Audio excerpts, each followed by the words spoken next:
Distinguished guests, ladies and gentlemen. In contrary to BDU's successes in terms of creating access to education at all levels by expanding academic programs, we still have underrepresentation of female students, especially in the regular program, which gets worse as the level of education increases. The same is true for female academia. This has severe long-term and multidimensional implications for years to come. This is partly due to social, I quote, social and cultural attributes misrecognized as academic ability, which legitimates student placement, admission decisions dressed up in the illusion of merit. To overcome this challenge, Bahir University welcomes best practices from sister universities in Africa and elsewhere. Distinguished guests, ladies and gentlemen, Bahir University is known for opening unique academic programs which are in high demand on the labor market and the first of their kind in Ethiopia and beyond, a character to be uniquely defined and best. Examples are land administration, maritime, and disaster risk management. Bahir University pioneered the training of maritime officers and electrotechnical officers. Consequently, Ethiopia is exporting trained manpower to the world market. Almost all maritime officers and electrotechnical officers are immediately employed. A research study result showed that 88% of our graduates in land administration find jobs in 1 year after graduation, all of them in their field of study. We are also sharing experiences, curricula in land administration through universities in Ethiopia and Eastern Africa. In addition, the Institute of Land Administration runs project-based regional PhD program in land governance and policy, in which PhD students from Rwanda and Burundi are attending their studies at Bahir University. 30 Sudanese students are attending their master's and PhD studies in educational planning and management and educational policy and leadership, respectively. Distinguished guests, ladies and gentlemen, Bahir University envisions to become a research university. In this regard, the university is demonstrating good growth in scholarly output. Overall, the output increase over a 5 years period was 50%. There are clear signs that Bahir University's academic impact is improving. During the same period, nearly 100 BDU's publications were among the 10% most cited in the world. These figures are to increase significantly as many of BDU's staffs sponsored by our flagship programs and projects will soon start publishing, and our internationalization efforts will start bearing fruits. Distinguished guests, ladies and gentlemen, I proudly declare that Bahir University is leading in terms of converting research results into products. The brainchild of BDU's academic staff, for example, Student Information Management System, SIMS for short, is being used for the last 8 years by Bahir University and others, and currently 16 universities in Ethiopia bought it and are using it. It is brand new software with several modules, including curriculum administration. And the analysis from such a software has many implications for policy and informed strategic decision making. In our effort to become e-university and to tackle corruption, the e-procurement management system, EPMS for short, again developed by our staff, is being promoted. So far, 2 universities, including Bahir University, and some sector bureaus and ministries are benefiting from this software. These are just examples, actually. To make impactful community engagement, Bahir University is implementing holistic approach, working in 1 urban setting, Bahir City, and 3 rural settings. We are confident that BDU's community engagement with such an approach will bring visible change. Finally, I sincerely wish you all fruitful deliberations and enjoyable stay in Bahir. Thank you so much. Merci, shukran, asante, amasagnalo.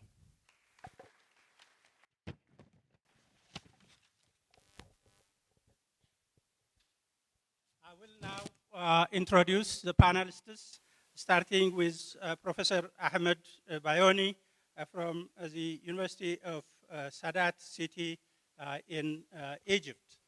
Professor Bayomi is president of the University of Sadat city since 2017.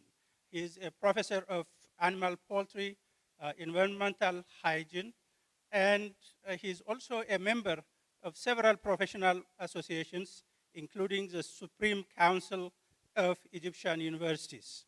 Professor Bayomi has published some 4 dozen scientific papers, and it is our distinct honor to invite him to this panel.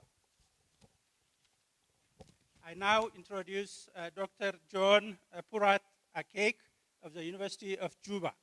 Dr. Akec, who earned his doctorate in manufacturing and mechanical engineering from the University of Birmingham, is Associate Professor of Mechanical Engineering and the Vice Chancellor of the University of Juba. He has held this position since March 2014. The University of Juba is the oldest and the largest university in South Sudan. A regular contributor to the Sudan Tribune and Citizen newspaper, Dr. Akec is also known for his active engagement outside of the academic community, writing on various social and political issues relating to the Sudan and to South Sudan. And here to my left is Dr. Firew Tegegne, Bahir University president. Dr. Firew holds a PhD from Humboldt University of Berlin in livestock production and animal nutrition. Before his current position as president of Bahir University, Dr. Firew held various positions in the university, including as vice president for research and community service and vice president for academic affairs. In addition to his administrative responsibilities, Dr. Firew has authored numerous articles on livestock production, on higher education, and on gender issues. Well, the theme of this year's Tana Forum, as you all know, is political dynamics in the Horn of Africa, nurturing the emerging peace trends. A political change in Ethiopia was so dynamic that we captured this dynamism in the theme of the conference. And unless this dynamism is guided and nurtured, then we may not be really benefiting the fruits of such dynamism. And this dynamism came in a country where status quo is preserved for so long. And it is an opportunity, actually, we have witnessed such a dynamism. Last year, we had this pre-forum event, and the next day, the leader of this dynamic political change in Ethiopia, His Excellency Dr. Abiy Ahmed, was in Bahir, and he actually made 3 speeches in a day. One at a public forum at the hall of the parliament of Amhara region, the second one at Tana Forum, and the third one, there was a parallel meeting going on at Amhara Leadership Academy.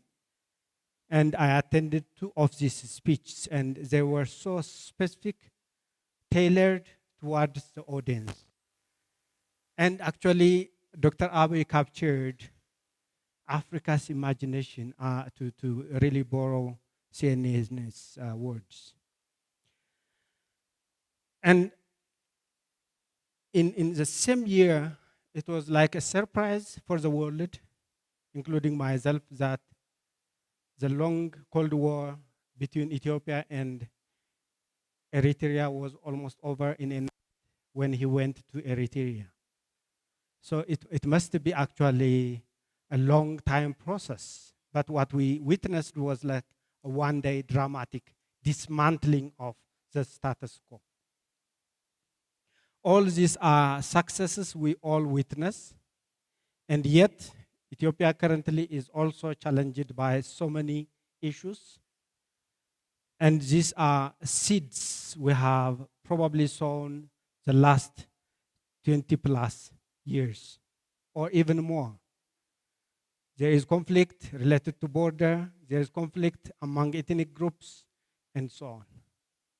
So unless we really nurture the dynamic process, there is a risk that it could reverse, and even for more wars.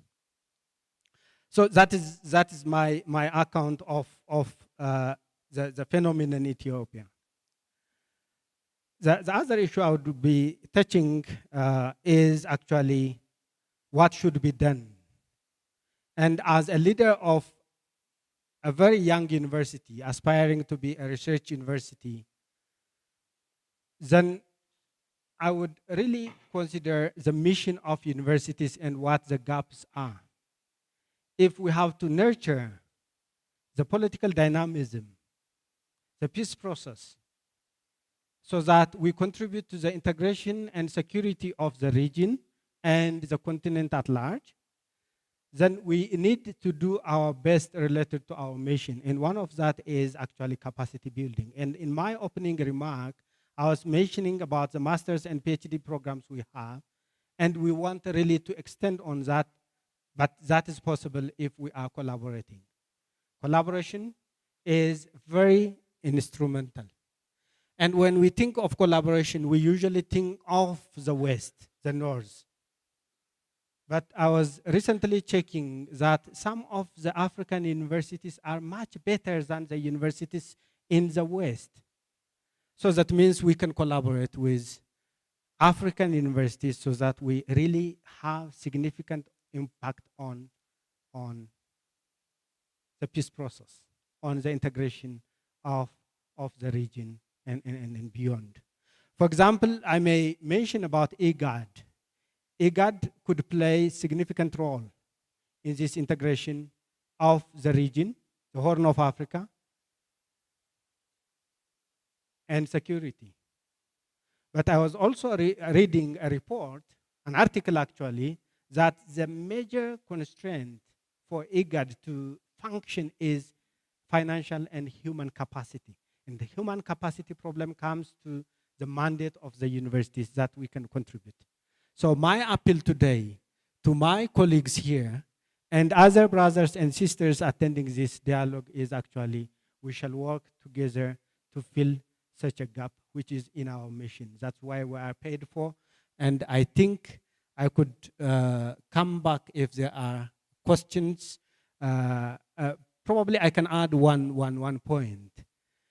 If we think of integration, if we think of mobility, we can start with mobility of students. And the European Union, to make sure that students are moving from place to place so that their credits are recognized by the receiving universities, they came up with this Bologna process, the European credit transfer system. By the way, Ethiopia has adopted the European credit transfer system some years back, and Bahir University was champion in the implementation of this change. And I think we can do the same, we can promote the same among African countries so that we can start with mobility of students. If students are moving from country to country, then for sure they will be moving when they get employed for looking for jobs and so on. So I think there is a bright future to do, and there are benchmarks to do what we are thinking forward. Thank you very much. Thank you very much, Dr. Prof. And now we proceed to Dr. John Akec.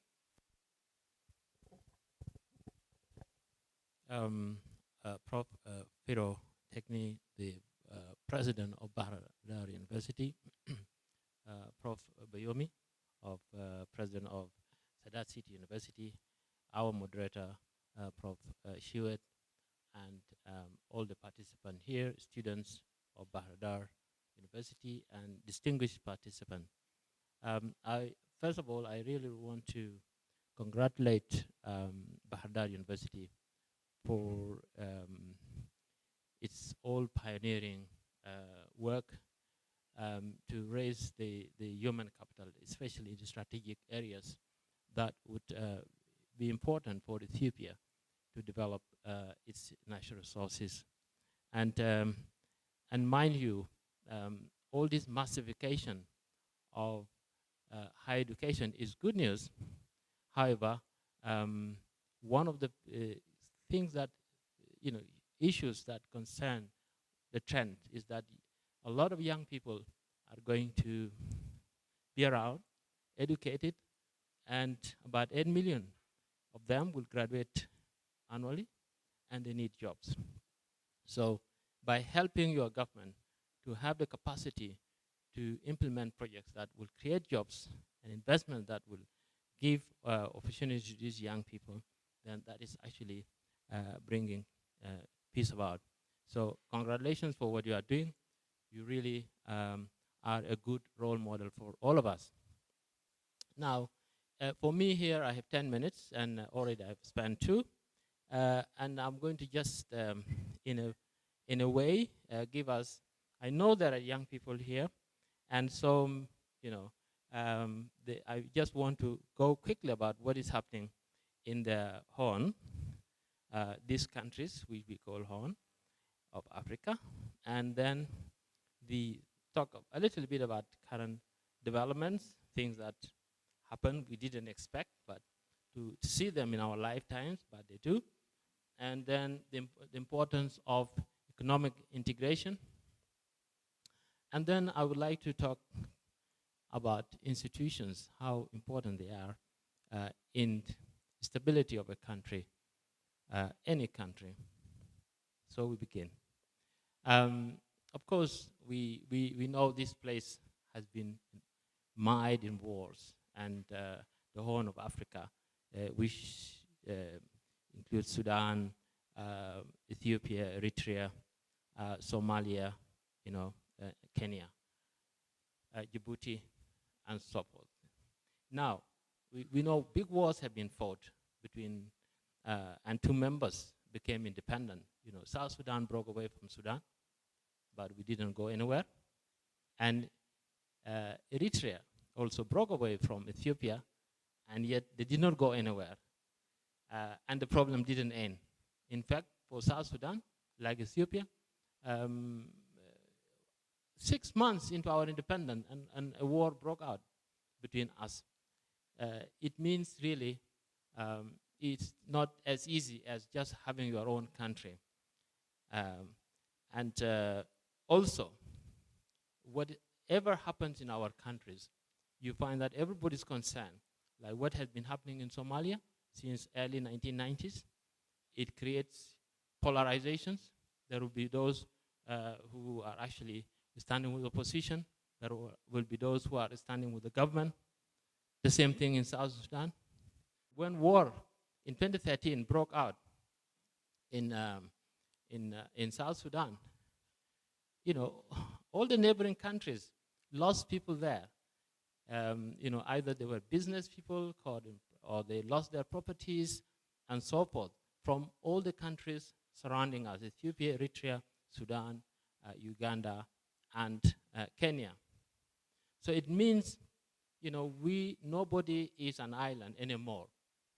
And judging by what happened, I think we have moved. And one time I came across a book that says, "What is war good for?"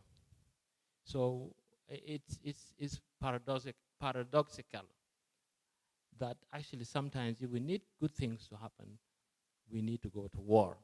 But after war, we need to see development. And I think the Horn, we have enough war. And I think we need now to think about the future, about economic integration. And the breakthroughs like nobody expected. Now, I've been around for a while, but I still feel very young. But sometimes certain things I never dreamed that they will happen in my lifetime. One evening, I was just like, the Ethiopian Prime Minister has resigned. What? And he seemed to be doing well. And that is actually setting trend. If you think that there are things that you try to do your own way and people do not agree with you, it is the most dignified thing to do that, to resign. This is something that we need to, African leaders need to resign. Just throw it in. And it is not you alone. Others can also try it. You are not the only citizen. So that was a development which was taken. What happened in Sudan? The government there was so powerful that nobody actually knew that one day President Bashir, actually my university gave him honorary doctorate, and I gave him that. He was like unassailable all around, and then suddenly he was forced out. Just if this could happen in my lifetime is amazing. So, but what happened in Sudan? It's because of education. That government massified education. And in 2011, women actually surpassed, boys in graduation, number of graduating. So women were empowered during this time. And a lot of young people got education, but they didn't have jobs unless they were, they joined a party, and many of them didn't. And what happened in Sudan is equilibrium. Now, people have got educated in large numbers that you can no longer rule without their consent. Although the government is so dark down, it is a government with very strong institutions, but at the same time, the people make it just impossible. And this is a situation which is very good, so good for everyone. So that government itself has actually worked itself out by massifying education. And that's why we actually come to university here, because you guys sitting behind there, you are the future of this country. And the future belongs to you. And we want it to be a bright one. And what is happening in Sudan will be happening in every other country. And for your country, for Ethiopia, and when I speak here, I know that there are people from, if I ask you now, I'm sure I'll get people from Somalia, from South Sudan, from Kenya, from everywhere, Djibouti, Rwanda. So it's for all of us. So education actually does things that are amazing. And what we are doing here, we need to keep doing that. But we need to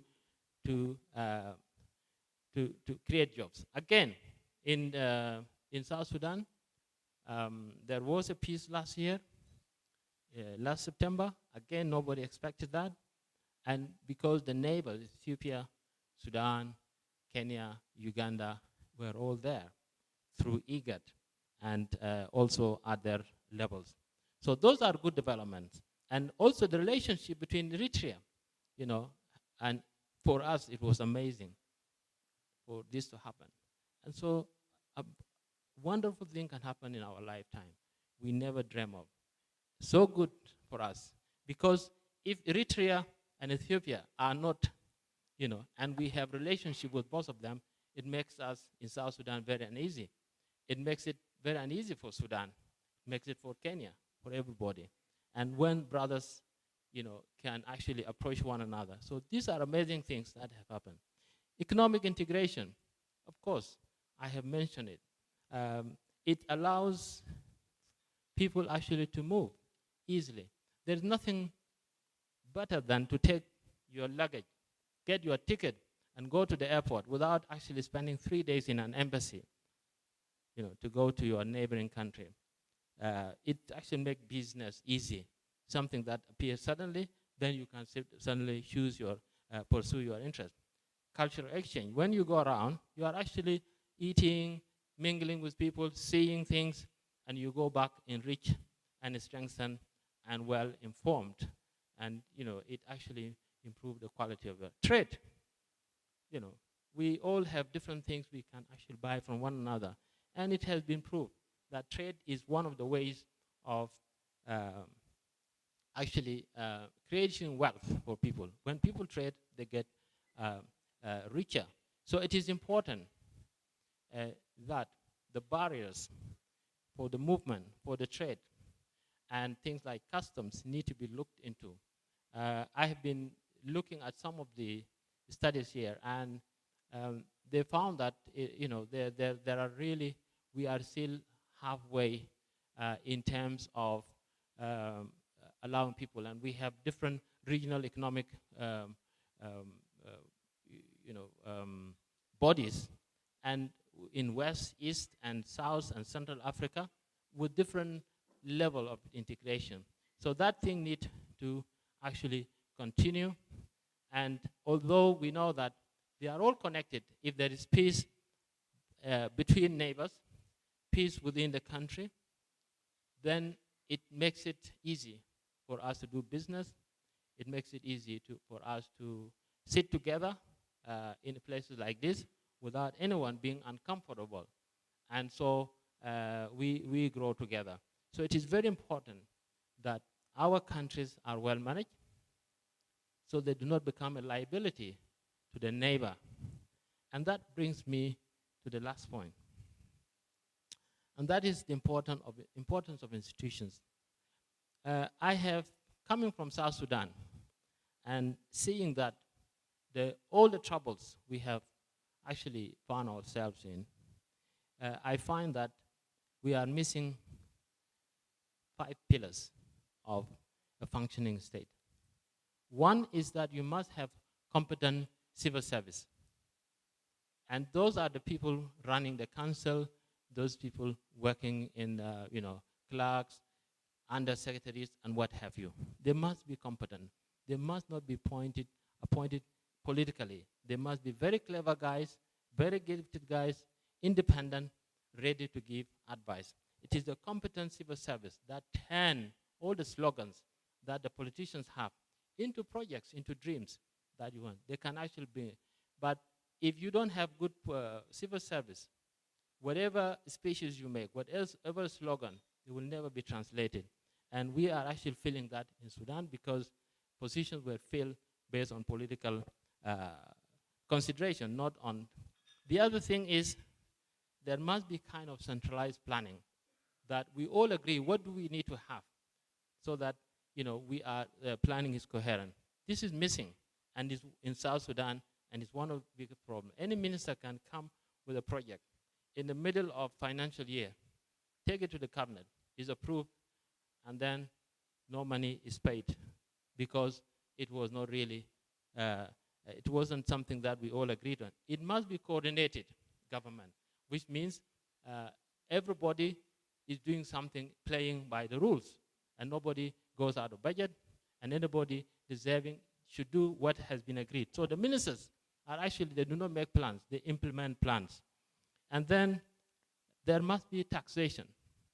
Countries that are weak in taxation, they would be very fragile, like South Sudan.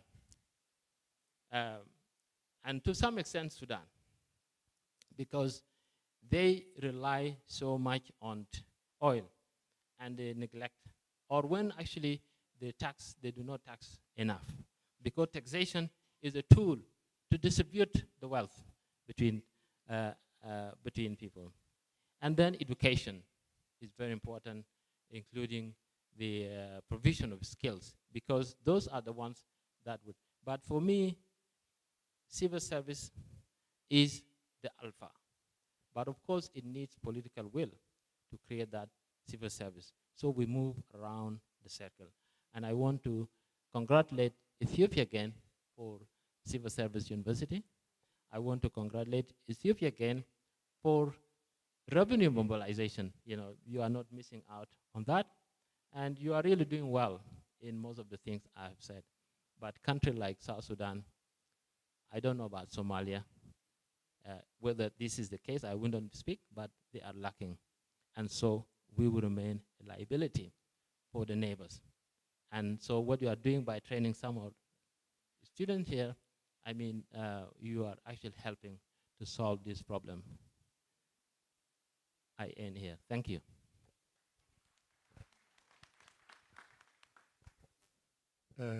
First, I want to thank the Ethiopian government for hosting this big event and to invite me to attend it. Also, I want to thank University of Bahir for the invitation and for the good organization and the opportunity which give us to sit with all of this group of thinkers and leaders. I am not a politician. I am scientific man. So when I saw the title of the forum, regional integration and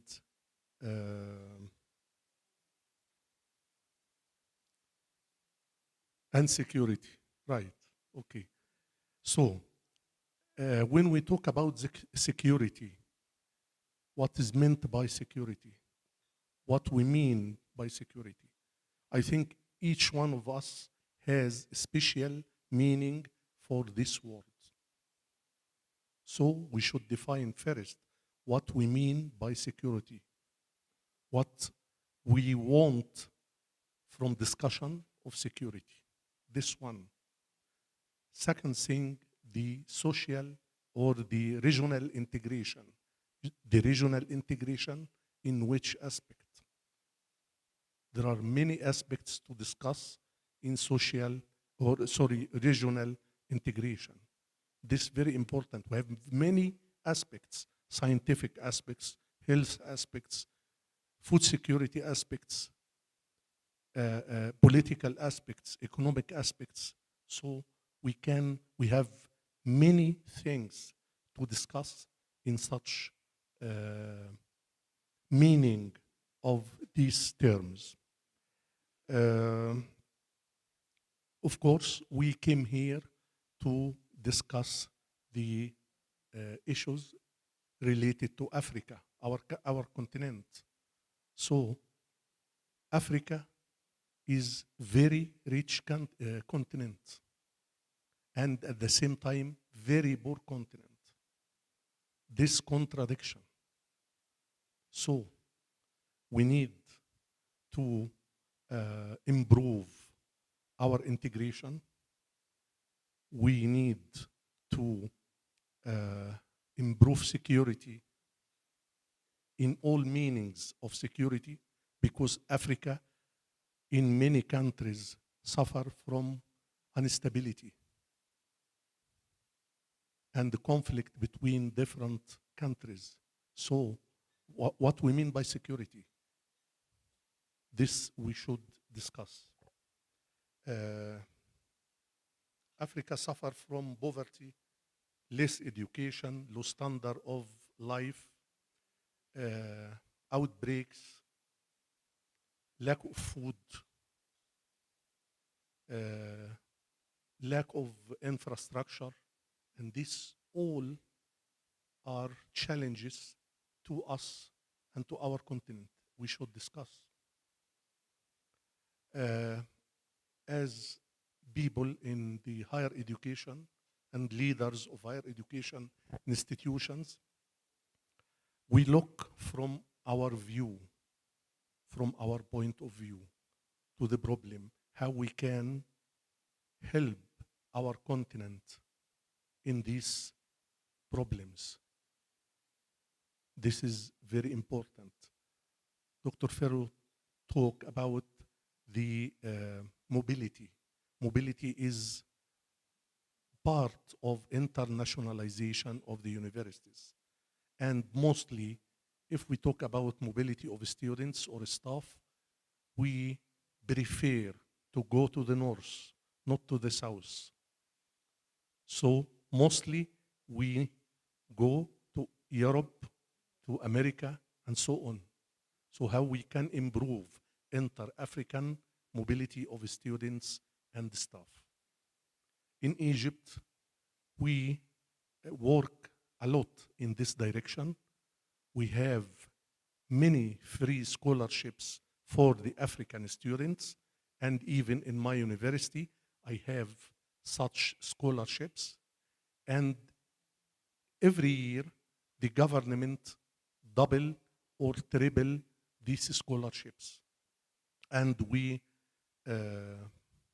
welcome all African students from all countries, because we think that this one of our missions toward our continent. So all African countries are invited to send students to Egypt. Also, as you know, Al-Azhar University have a lot of African students in different faculties of Al-Azhar University. So we believe that the problems of Africa will be solved by Africans themselves.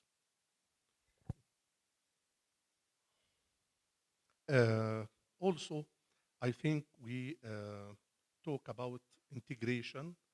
We have many aspects, as I told, for integration, not only for the scientific integration, which is very important. We have cultural field of integration. We can also have integration in the health field. We know that Africa suffer from endemics in different countries, and I think we should concentrate our efforts in this direction. The low standard of health in Africa should be combated, and we should work in this health issue. Also, the animal resources, especially for our countries, for Ethiopia, have many resources of food animals, Sudan, South Sudan, Uganda, and so on. We can integrate in these fields. And I think this will be reflected to the benefit of the people in all countries. And this need no much effort in this direction. The educational and scientific field, as I told, through scholarships, mobility, and accreditation of our degrees, we should have something in the African Union or African Association of Universities for mutual accreditation of the degrees given by the African universities. I think this also will facilitate the mobility of students. The economic integration through promoting movement of goods and commodities between African countries. And we should think about the transport, the need for transport, the cost of transport, and the regulations for introduction of the goods, something like SBS, to facilitate the trade between the African countries and make it safe for all people. Thank you again for this opportunity, and I look for the questions. These are the best of times and the worst of times for the Horn of Africa region. The hope that we have seen over the last 1 year really gives a signal that there is hope. I know it's still a work in progress, but what has been achieved so far is testimony to how far one can go when people of goodwill commit themselves to break out of their self-imposed fear and loathing for the other. Ethiopia and Eritrea are no longer harboring each other's bandits. Think about that. Of course, there is no guarantee that this may not be reversed. But I think it is proof enough that we can do a lot if we wish so. That we can live without tormenting each other, and that we can really improve the situation for our poor people who really were not meant to live within restricted boundaries. Really, nature has decreed that we have societies that really cannot survive if we continue to impose these strict limitations and accesses to an essentially pastoral community whose survival really depends by moving far and wide. Many complain that the peace deal is opaque, and this is a very valid concern. Yet, who would have thought that we could even be where we are now? So there is so much hope. But, of course, there is opportunity that we may screw it up and return to our bad habits. It requires really the effort of people of goodwill and people who understand the problem and the tragedy to make it work. And I think this is the beginning. We're just starting, but if we continue to build on this, I think this task of establishing security and guaranteeing the integration of the region can be accomplished. So there are good signs, and let us build on that. And now we proceed to discussion from the House.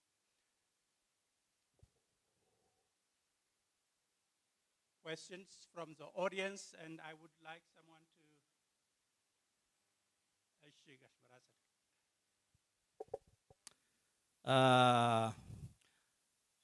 I would commend Dr. Firew for you have enumerated the successes and the challenges as well facing this country for the last year.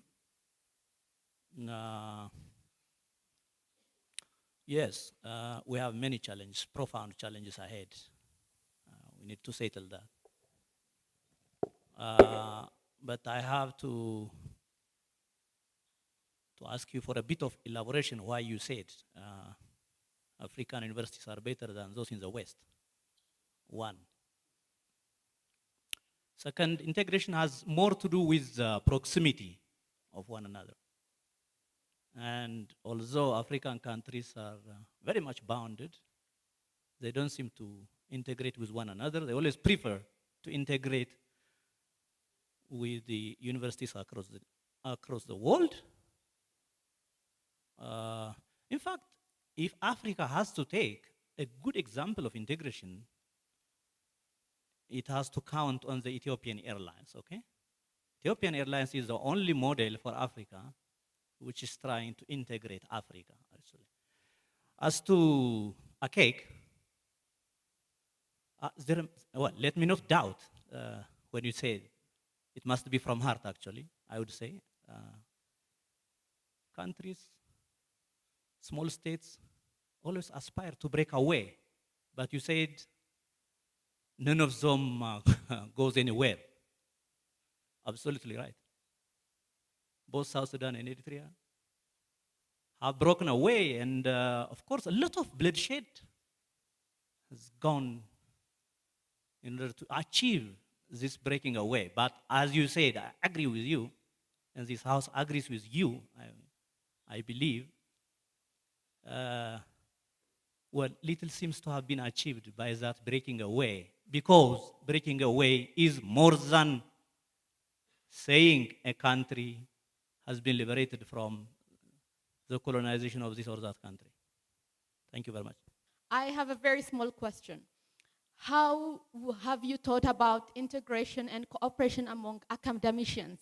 Because there are many excellent universities across Africa, and there are many research done by separate universities. Wouldn't it be better to cooperate among academicians and do research from various universities focusing on the same issues? Have you thought about this perspective, and Had there been any consideration so far? Thank you.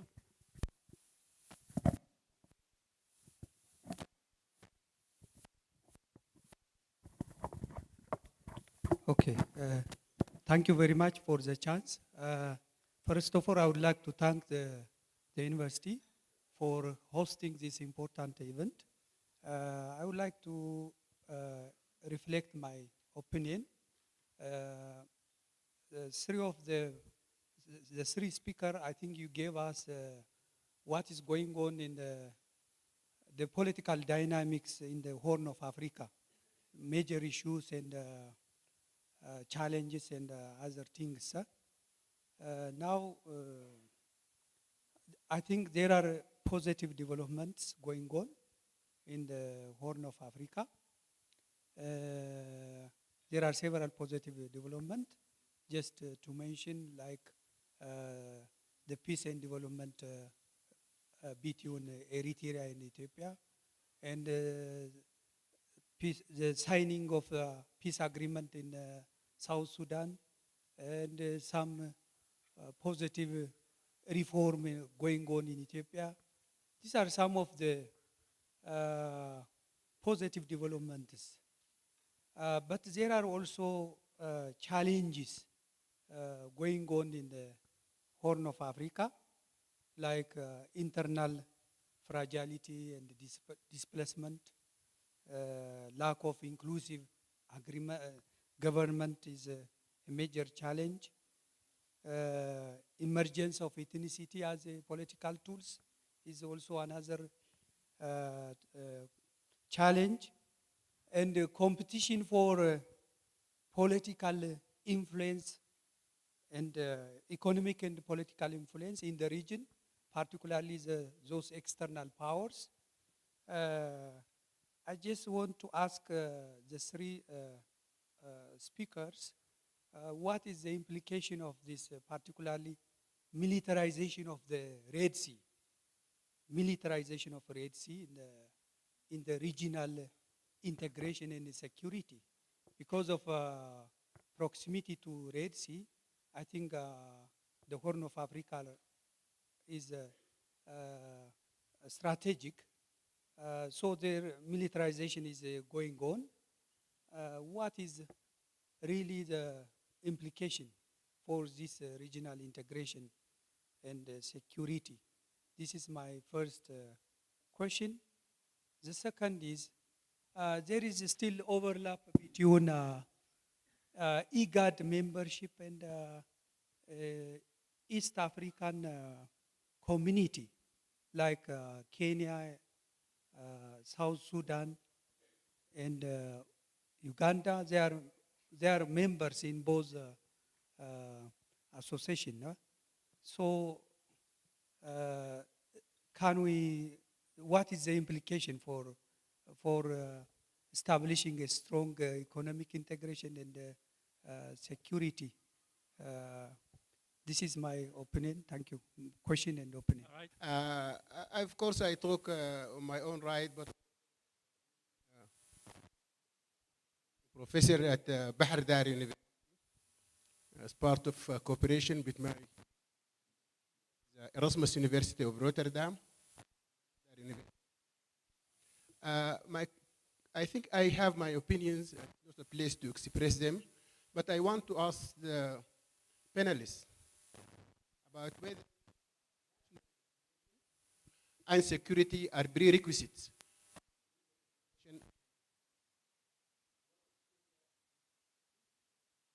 regional if the countries themselves are not nationally integrated. And if you look at our sub-region, we find that we have an issue of national integration and security. Thank you.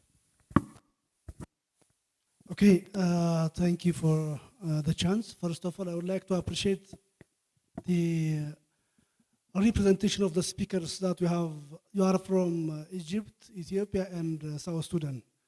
I feel that these three countries has much to do in common, and I'm really happy that the speakers will talk about the common agendas among the three countries. Having said this, I would like to comment you to go deeper with regard to the discussion made on the thematic area of this dialogue. When I saw the thematic area, regional integration and security, well, I feel that the topic must have been given some days or weeks ago, and I was expecting you that you will come with some reading, especially what's happening, especially in Egypt and Ethiopia, South Sudan and Ethiopia, especially with regard to the current integration. It could be political integration, cultural integration, social integration. Well, some of you have been trying to report what's happening in your country. That's good. But still, I'm happy if you would comment on the current integration prevailing in among the three countries. I feel that that's the thematic, the basic agenda of the dialogue. So if you have any reading or observation, please go deeper and comment on the current integration so that we can reflect on what's missing and what's next. Thank you. I'm Abdul Wahab Al-Afandi from the Doha Institute. Thank you for the invitation, and also thanks for the panelists for raising important questions about institutions and trends in here.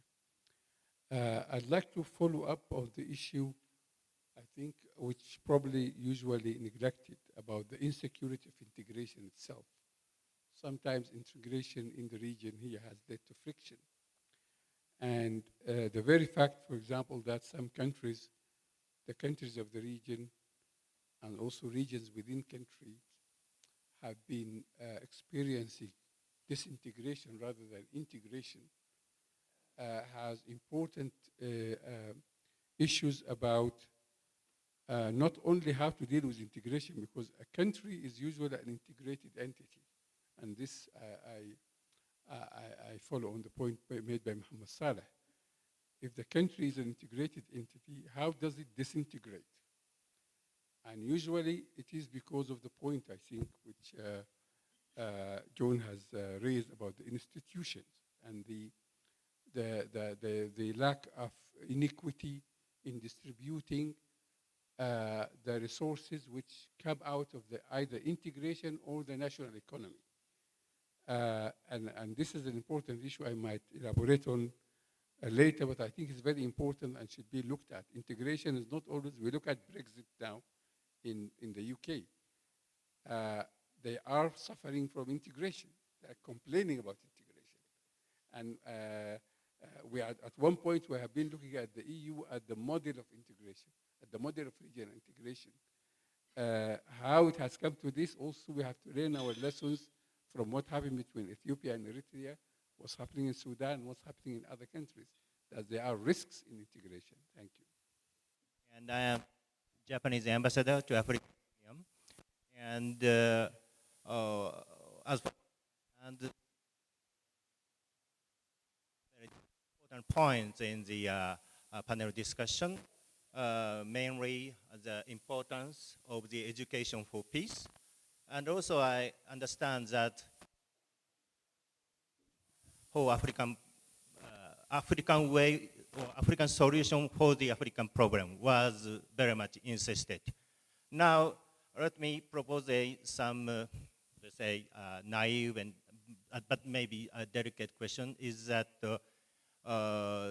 not only African countries or people, but also the non-African countries or organizations, including the superpower or middle power, or including Japan, are also interested in the peace and stability and prosperity in Horn of Africa or in Africa.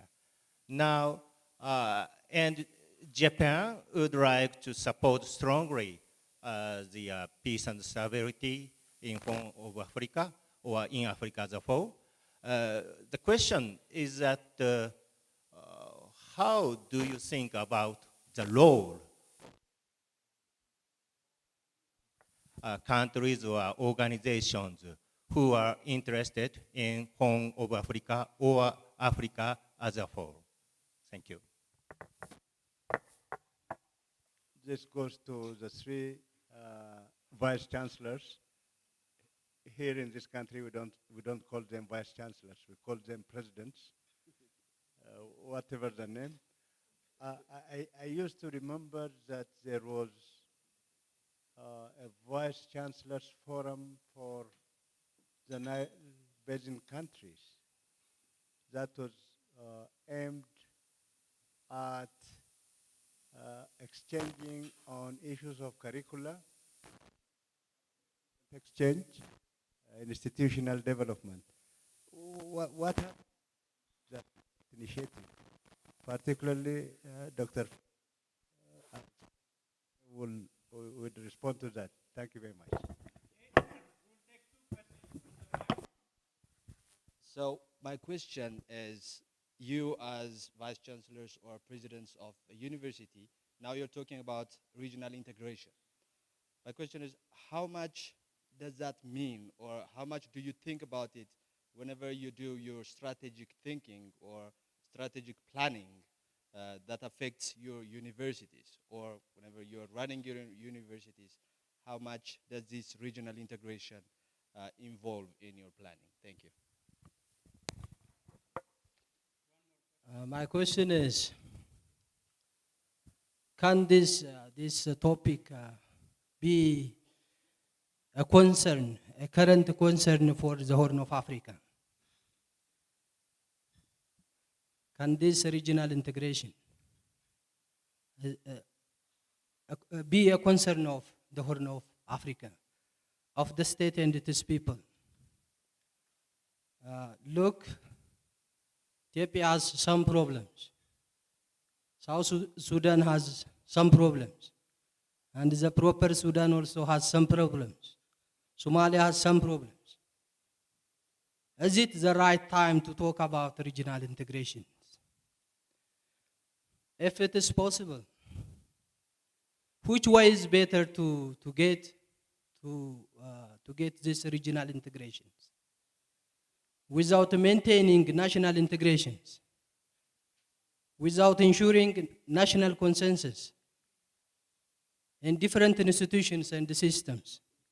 Is it possible to have a regionally integrated Horn of Africa? The other, the concept security is very broad. Which concept, which aspect are you talking about? Is it about the state security? Is it about the human security? Of course, there are many dimensions. So you have to be clear on which aspect of security you are talking about. Then the regional integration will come. Or which regional integration is suitable for a certain aspect of security. These are some of my concerns. Thank you. 3 minutes. One cannot actually answer all the questions, but I will just see the important ones. Some of them can actually be combined. So there is question on integration, whether it is possible. Also, whether it's possible for countries which are very close together, Eritrea, Ethiopia, South Sudan, whether they can have one currency. There is question whether these countries have not integrated nationally. How could they actually integrate regionally? I think there are the faces, different faces of the same question. Okay? Integration, when we talk about it, it is a goal. It is a goal. What will it make? When we talk about economic integration, forget about political for now.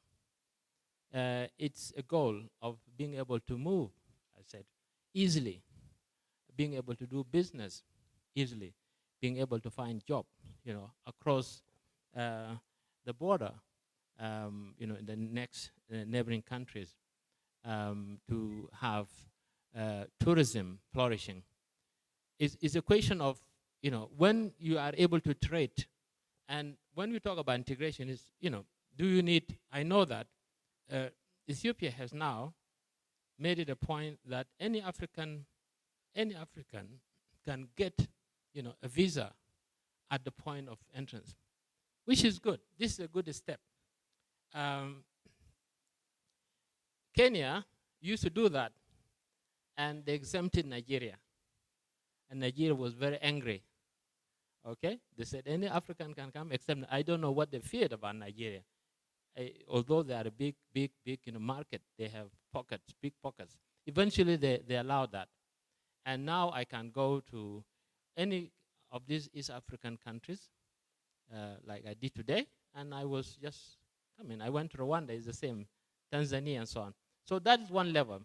Integration also means being able to move and know, ignorance about each other is a problem. We have myth.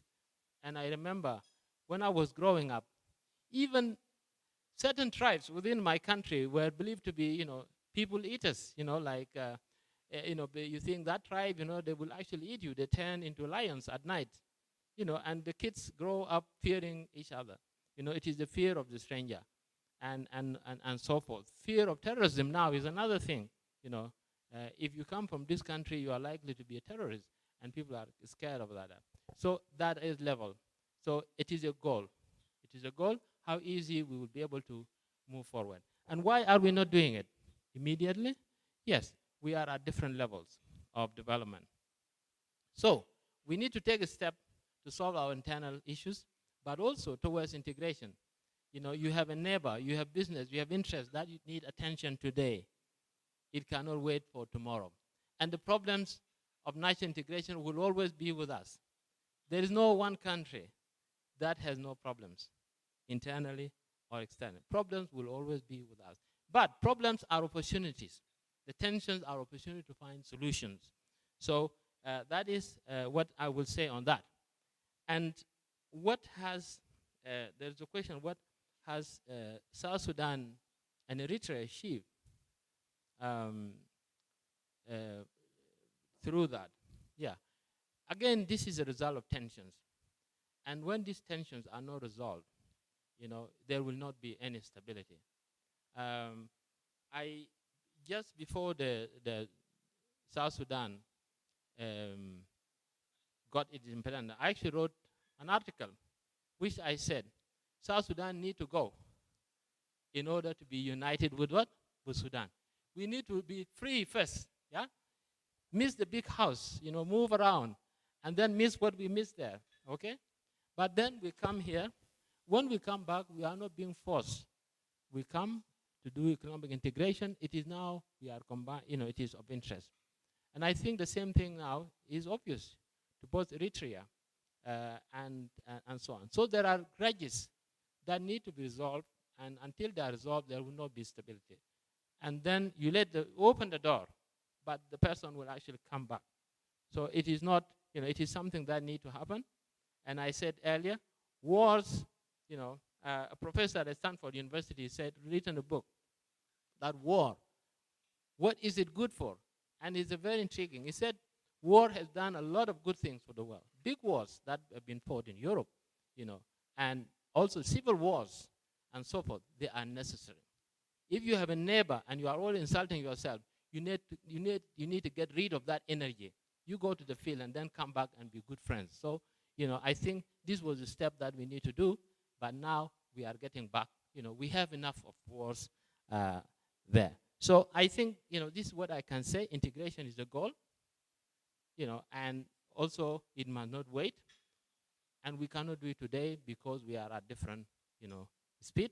If you join a motorway, everybody running at 80 miles an hour, and you are coming at 30 miles an hour, will be pushed down. And that's why every country must do. And the same question, why is Ethiopia hesitant to join East Africa? What is it? Because things need to be harmonized. You need to play by the same rules. But is Ethiopia ready to do that, to play by those rules? Maybe not. Maybe it will be, maybe in the future. So that's why, people are actually going. It is an aspiration, but it will happen at different levels anytime in future. And we will always have integration to some extent. Thank you. I said that I am not a politician, but I think I should think like a politician. Yeah. It is surprising for me to hear about lack of national integration. This is astonishing to me. So whatever, I think that the African countries were tiered after colonization. This is fact. They left the African countries tiered. So this result of disintegration or of national, at the national level, you see. So it's a problem in many African countries, and even they want to do this in other African countries now, at the moment. If we look to country like Libya, for example, they do this in Libya, try to do this in Sudan. They try to do this in Egypt. This is big challenge for us, this one. So, whatever this problem, we cannot stop regional integration. We cannot stop it. We have many aspects. For example, we should start with cooperation, then integration. We cooperate with Sudan at the economic level, with Ethiopia also. For example, we import animals, meat from Sudan and from Ethiopia. Sudan and Ethiopia can be the farm of Africa if we think like people in Europe. Spain and Holland are the farm of Europe.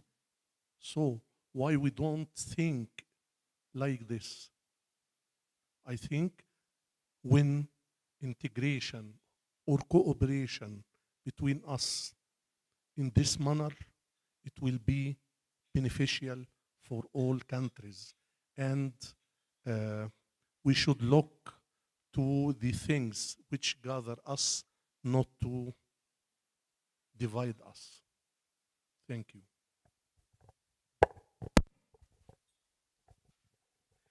I think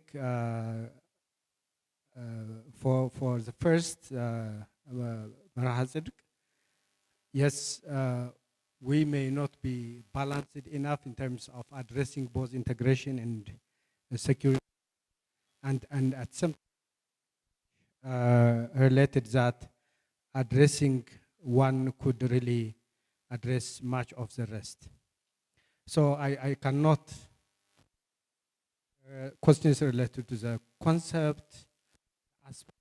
Actually, he is my staff and he could have saved me by explaining what we really tried to mean. At some time, as a leader, I also understood that the human aspect of security, which he mentioned, can relate a lot of the different aspects.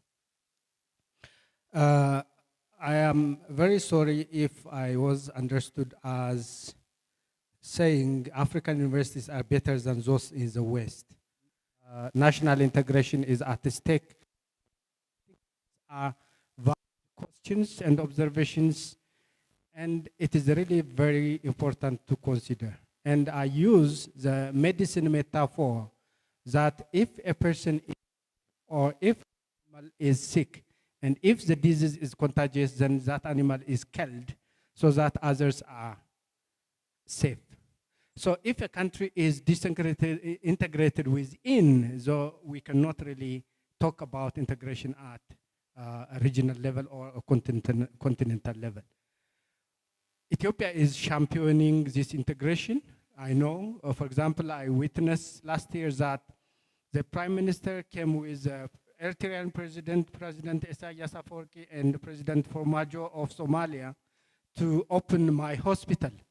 And I was very much happy to have 3 leaders opening my university.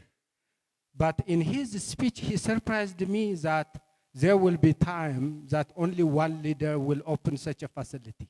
So he was really at Horn of Africa level. And I personally agree. And the theme of the conference is correct because we have to nurture this new beginning. But as I said, unless we are really secure inside, for example, Ethiopia, we cannot have a moral authority to champion integration. So I agree with that. Matter-based question, integration among the three countries, by the way, this is related to the guiding questions we have, and at the same time, some of the participants, the panelists actually declined to come. So I feel that there is a gap, and we for sure apologize for that. A question from the Japanese ambassador. Yes, there is this motto, I could say, that there should be African solutions to African problems. And it was a theme, I think, last year or the before. But it really does not exclude support from the West, from the developed world. Rather, if things have to be sustainable and if we are to set our own agenda, it is really a must that we have to cover much of our costs. Financial sustainability was an issue. Otherwise, I am sure the rest of the world is really on board to support us in our effort to solve our problems. And that will be an asset, support for in the West. The Vice Chancellors Forum, I have heard of it, but I'm not sure where it is. And I wish Ambassador Dr. Shumet Mersha, the ex-president of Bahir University, answers that because probably she has participated in her days. I am not sure, I cannot answer that. And the theme versus the strategic plan of the universities, the last question I will address.